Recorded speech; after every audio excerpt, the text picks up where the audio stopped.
Hey guys, it's Ivan, and in today's video we're going to be looking at all the different ways you can use the total recall.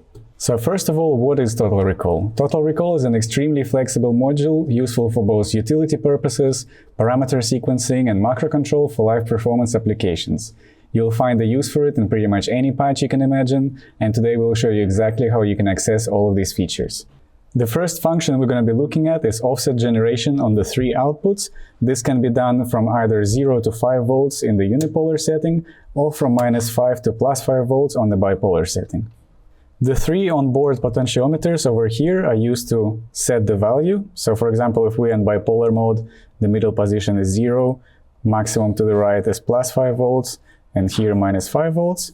So for example, I can just set these like this, and then press the sample button, and this will switch to the second step on the 8-step sequence. And I can again do the same over here, then scroll next, change the parameters, and we can do that for 8 steps in total.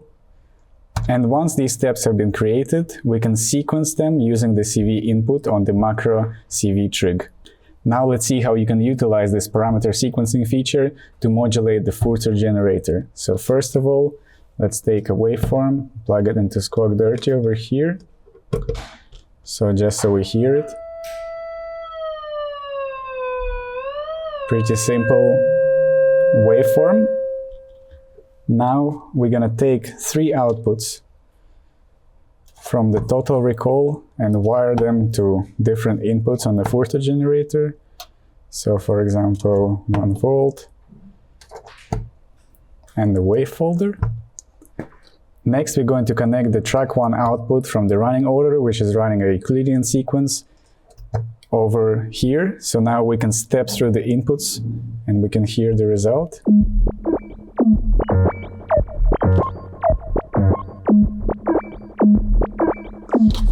Now let's also sync this delay to the clock of running order.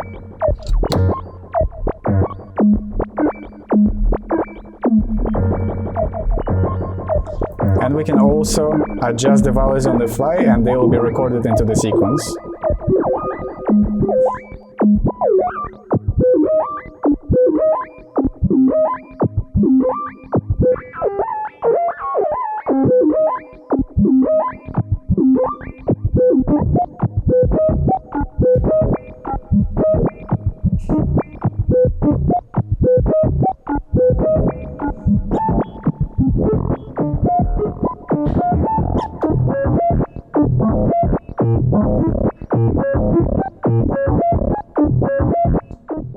Apart from being able to step through the sequence over here using the trigger input into the macro trig CV input, you can also feed it CV values by changing the mode. And this way, we can, for example, feed it an envelope, a cycling envelope from 0 to 5 volts. Linear is preferred so that the sequence moves in a continuous manner. Then we can attenuate this input. And as you will see over here, we can start scanning through the sequence and using the attenuator to sort of limit the amount of steps we have. So, for example, let's now hear the output. Maybe this is too fast.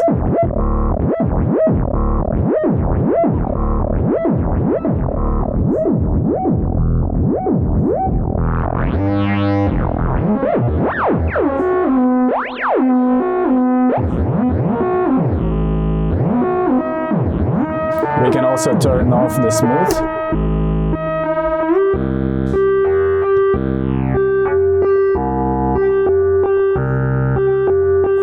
So as you can see, now we only have 3-step sequence. We can increase it to 4.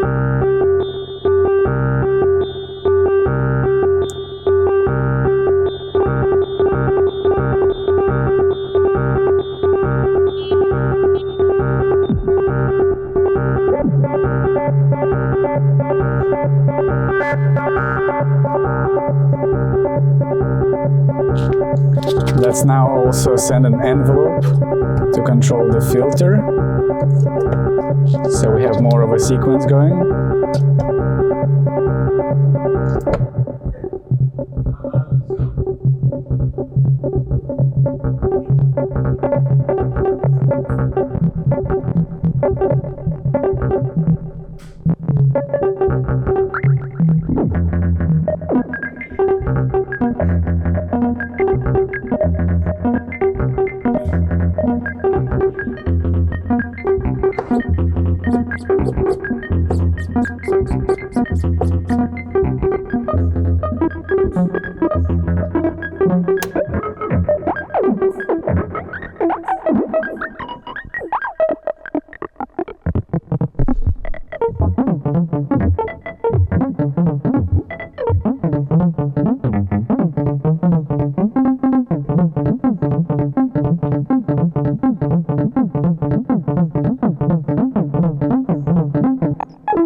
The advantage of using the CV input instead of the trigger to advance to the next step is that this way you can also limit the number of steps that you have in your sequence, for example, to 3 steps over here, to 5 and 7, and all the different steps in between 8 maximum steps.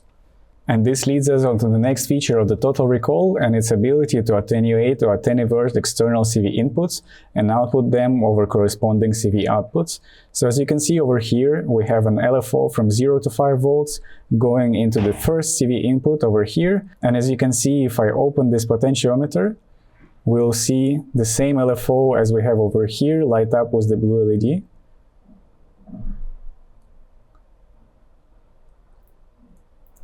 In the unipolar setting, you can only attenuate, and if we switch to bipolar, at this position is pretty much 0, to the right is the same signal, and to the left is the inverted signal. So this way you can use total recall as your utility module, and you have an ability to dynamically and per step attenuate or attennuvert 3 incoming CV signals and then send them out to your system. A simple example to show you how you can use this dynamic attenuation and attenuversion, let's try to use a simple LFO going into the pitch of the sync oscillator. So for example, over here we have it in bipolar mode and smooth. So let's open the filter. And that's all.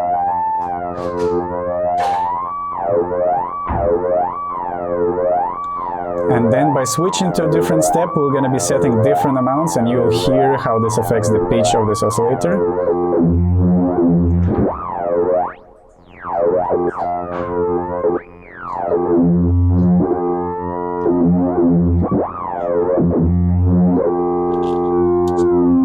And now let's use the same sequence and sequence this dynamic attenuation.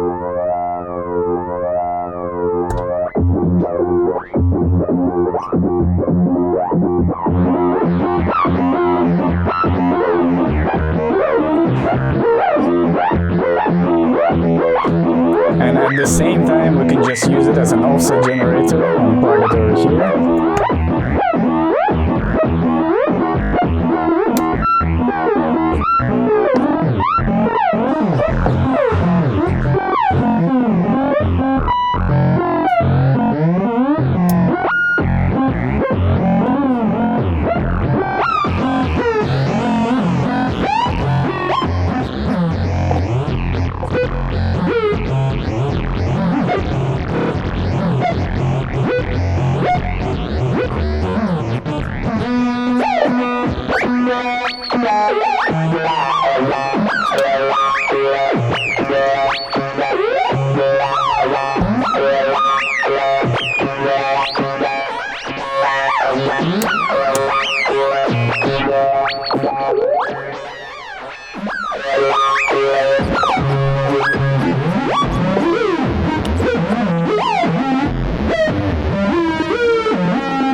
The same way as you can attenuate 3 different CV inputs, you can also feed audio sources inside of your CV inputs, and they'll be attenuated accordingly. So for example, you can create volume changes or anything else you can imagine. Now that you have seen how you can use the total recall for parameter sequencing and dynamic attenuation and attenuversion, let's switch over to macro mode. This is done by hold pressing the sample button for a few seconds.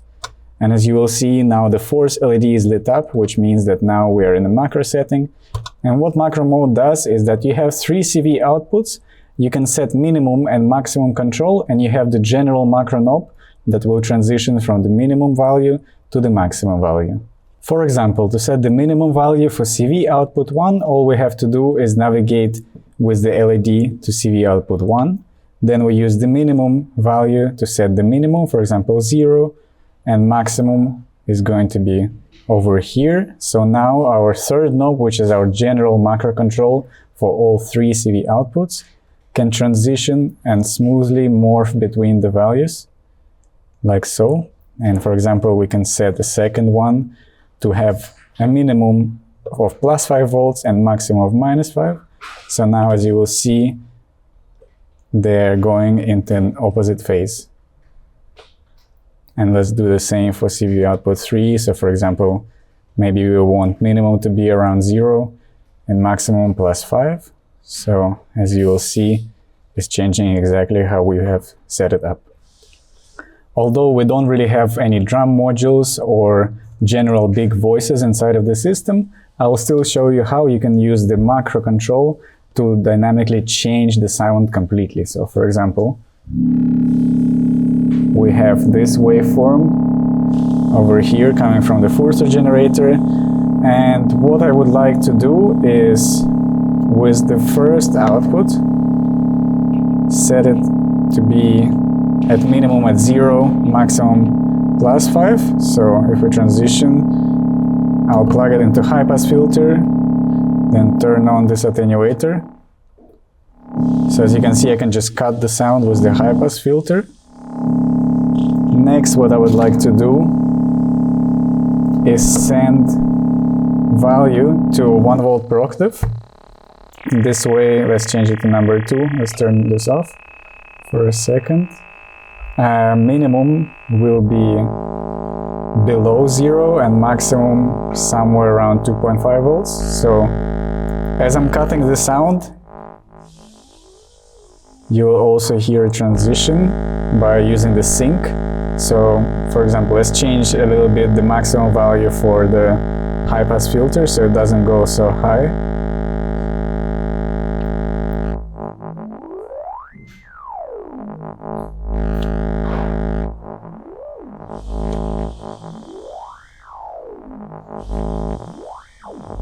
And I will be using the third output to add the delay amount, so like this.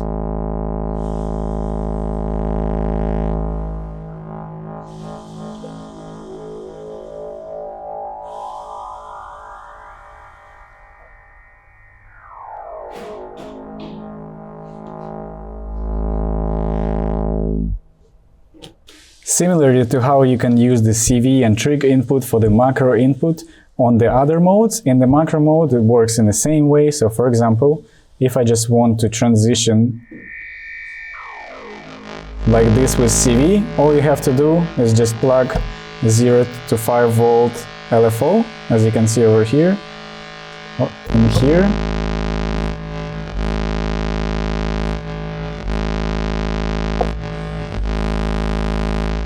And now we can start changing the values. So for example, number 2, I want the maximum to be a bit higher.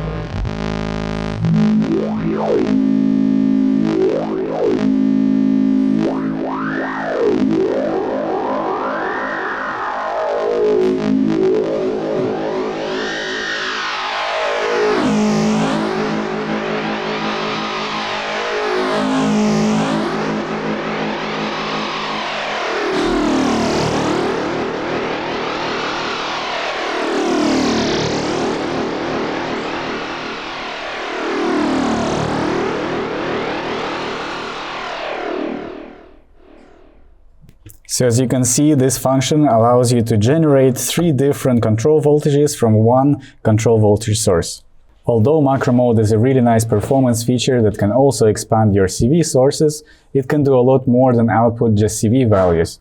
Similarly, how we use the inputs for the attenuation and attenuversion in the modes 1 and 2 over here, we can use the macro knob to dynamically transition from the minimum value to maximum value for the external CV and audio inputs.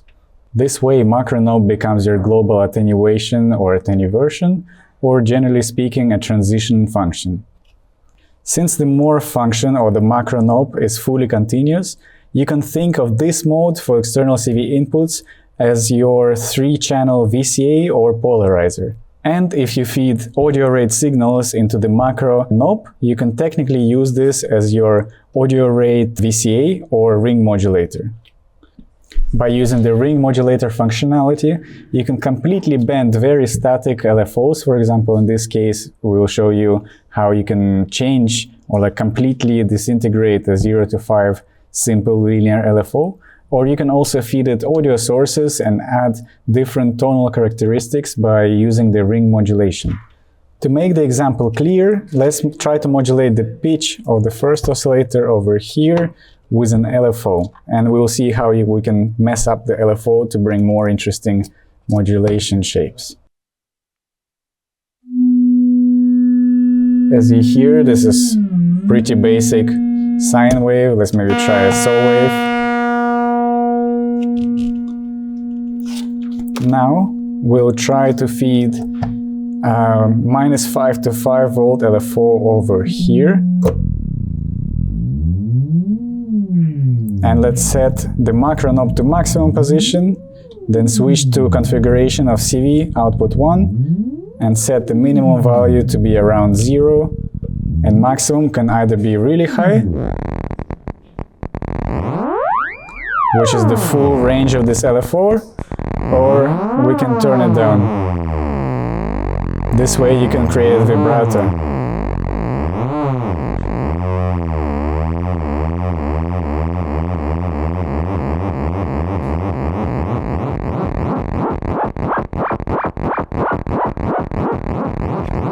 And if I turn down the macro knob, this input will be 0, or more or less, depending to the position of this knob, which is the minimum setting, or we can go even below.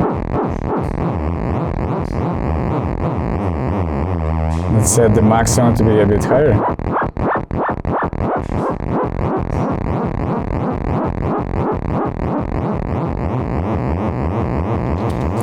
Now let's try to feed another 0 to 5 volt LFO to modulate this macro knob. So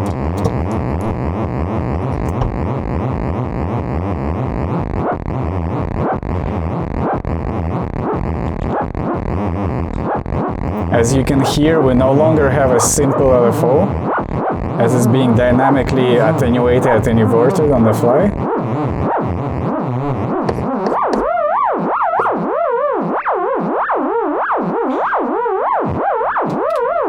And at the same time, since we still have these offset values, we can still use them to, for example, modulate the pitch of this one.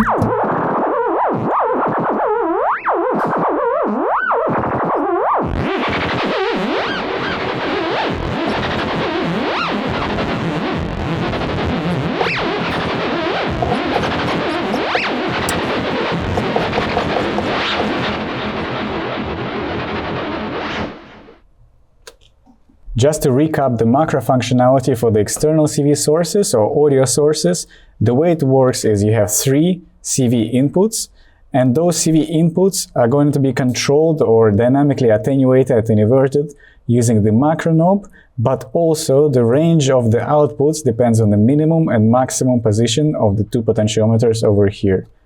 Now let's hear an example how you can use audio rate modulation for the macro knob to introduce different tonalities over the ring modulation.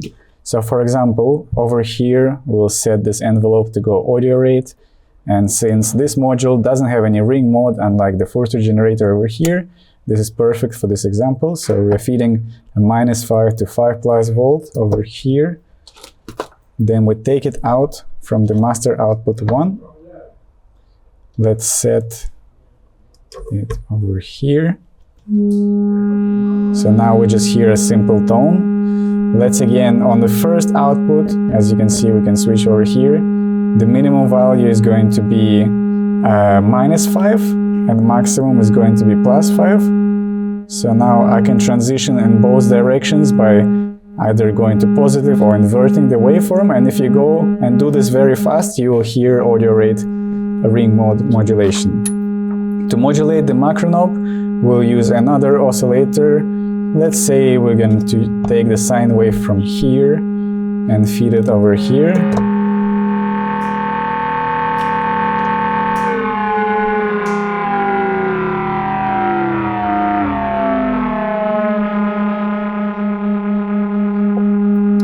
When you feed anything, or for example CV input or audio, into the macro CV input, the potentiometer 3 works as your attenuator, so over here there is nothing applied. And as we go higher, we hear more modulation present.